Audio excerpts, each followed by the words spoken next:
मैं हूँ ईर्ष्या सम्राट। आखिर राहुल गांधी ने ऐसा क्या कह दिया जिससे बीजेपी चौंक गई। बीजेपी ने ऐसा कभी नहीं सोचा होगा कि राहुल गांधी ऐसा भी कह जाएंगे। संसद में सब राहुल गांधी का भाषण सुनकर एकदम से चौंक कर रह गए। उसके बाद मोदी जी ने क्या कहा वो भी जानेंगे। और मोदी जी के भाषण के बाद जो प्रियंका जी का उनके लिए कट्टर जवाब था बीजेपी की, जो उन्होंने धज्जियां उड़ाई, उसके बारे में भी इस वीडियो में जानेंगे। इस वीडियो में अंत तक बने रहिए। चलो वीडियो शुरू करते हैं। राहुल गांधी संसद में 2 किताबों को लेकर पहुंच गए और कौन कौन सी किताबें थी ये भी जान लेते हैं। किताब थी संविधान, दूसरी किताब थी मनुस्मृति। हम आपको यह भी बता दें कि जब राहुल गांधी अपना भाषण दे रहे थे तो मोदी जी उस वक्त गायब थे। वो दिल्ली में तो थे मगर संसद में नहीं थे। राहुल गांधी ने कुछ दिनों पहले संसद में ही एक बात कही थी। उन्होंने कहा था कि मोदी जी का कॉन्फिडेंस उन्होंने समाप्त कर दिया है, उन्होंने उनका कॉन्फिडेंस उड़ा दिया है।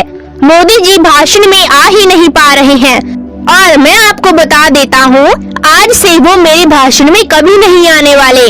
दोस्तों, जब राहुल गांधी संविधान के बारे में और मनुस्मृति के बारे में संसद में बात कर रहे थे तब मोदी जी संसद से गायब थे। अब जान लेते हैं कि राहुल गांधी जी ने संसद में क्या कहा। उन्होंने जिस पर हमला बोला उससे बीजेपी को बहुत आहत हुई, बहुत दर्द हुआ। संविधान और मनुस्मृति को लेकर उन्होंने पहला वार सावरकर जी पर किया। उन्होंने कहा कि सावरकर ने कहा था कि वेदों के बाद सबसे ज्यादा पूजनीय किताब जो है वो मनुस्मृति है। आज मनुस्मृति ही कानून है। भारत को मनुस्मृति से चलाना चाहिए, यानी कि संविधान से। संविधान में सबसे बुरी बात यह है कि इसमें कुछ भारतीय है ही नहीं। ये बात सावरकर ने कही थी। बस इतना कहकर राहुल गांधी ने बीजेपी के होश उड़ा दिए और राहुल गांधी ने यह भी कहा कि उत्तर प्रदेश में संविधान नहीं मनुस्मृति लागू की गई है, इसीलिए हाथरस में 2020 में दलित बिटिया का रेप कर उसको मार दिया गया और बिटिया के परिवार को घर में ही बंद कर दिया गया है। इसका कारण मनुस्मृति ही है। मनुस्मृति में यह कहा गया है कि रेप पीड़ित परिवार को घर में बंद करके रखना चाहिए। और राहुल गांधी ने संविधान के बारे में कहा कि संविधान में ये कहाँ लिखा है कि एक धर्म को दूसरे धर्म से लड़ाना चाहिए। संविधान में यह कहाँ लिखा है कि दलित परिवार को घर में बंद करके रखना चाहिए और उनके अपराधियों को खुलेआम बाहर घूमने देना चाहिए। और राहुल गांधी ने बीजेपी की दूसरी दुखती नस में वार कर डाला, यह कह के कि जैसे द्रोणाचार्य जी ने एकलव्य का अंगूठा काटा था वैसे ही आप पूरे देश का अंगूठा काटने में लगे हुए हो। राहुल गांधी ने जब यह संविधान को लेकर 10 सालों से संविधान की धज्जियां उड़ाई जा रही हैं, इसको लेकर बीजेपी को घेरते हुए अपना सत्य भाषण दिया। और उसके बाद जब मोदी जी संसद में भाषण देने आए तो दोबारा वही इंदिरा गांधी के शासनकाल, वही गांधी परिवार के पीछे पड़ना, वही पुराना भाषण। सावरकर के बारे में राहुल गांधी के भाषण को मद्देनजर रखते हुए मोदी जी ने भी नेहरू जी को अपना निशाना बनाया और कहा कि नेहरू जी ने कहा था कि अगर संविधान हमारे बीच में आएगा तो हर हाल में संविधान में परिवर्तन करना चाहिए। मोदी जी से सबको ये आशा थी कि मोदी जी कुछ नया कहेंगे, कुछ नया बोलेंगे, मगर वो इंदिरा, नेहरू, कांग्रेस, इससे आगे वो पहुंच ही नहीं पाए। और ये सब मोदी जी का भाषण पीछे बैठी प्रियंका जी भी सुन रही थी और मोदी जी का भाषण सुन मुस्कुरा रही थी। अब ये भी जान लेते हैं कि प्रियंका जी ने संसद में अपने क्या विचार रखे। उन्होंने मोदी को ललकारते हुए, बीजेपी को ललकारते हुए कहा कि अगर बीजेपी में हिम्मत है तो आप भी बैलेट पर चुनाव करके देख लो, दूध का दूध पानी का पानी हो जाएगा। दोस्तों, बीजेपी इस बात से उभरी तक नहीं थी कि प्रियंका ने एक कहानी सुना दी, वो भी मोदी जी पर निशाना लगाकर। यह कहा कि खुद भय में रहने वाले हैं, चर्चा से डरते हैं, आलोचना से घबराते हैं। कई दिनों से हम कह रहे हैं कि चर्चा कीजिए, परंतु चर्चा करने की हिम्मत ही नहीं है। और कहानी सुनाते हुए कहा कि राजा भेष बदलकर बाजार में आलोचना सुनने जाता है और यह सुनने जाता है कि प्रजा मेरे बारे में क्या कह रही है, मैं सही कर भी रहा हूँ या नहीं।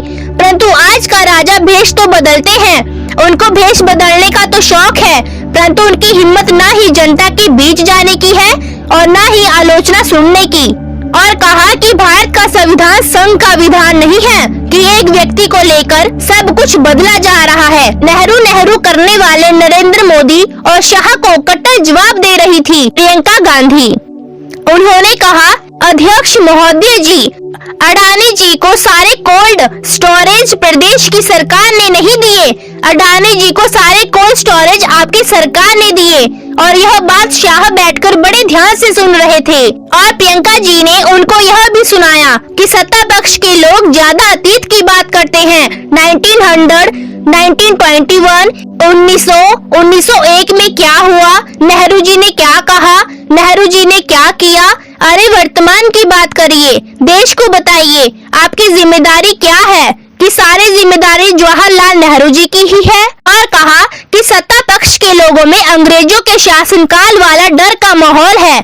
इस देश की जनता ने खुलकर आलोचना की, निडर होकर धरने किए, प्रदर्शन किए। जब जब जनता नाराज हुई तब तब सत्ता को ललकारा, बड़े से बड़े नेताओं से जवाब मांगा, न्याय मांगा और छोटी से छोटी दुकानों में, मोहल्लों में, गलियों में, अखबारों में हर जगह चर्चा कभी बंद नहीं हुई।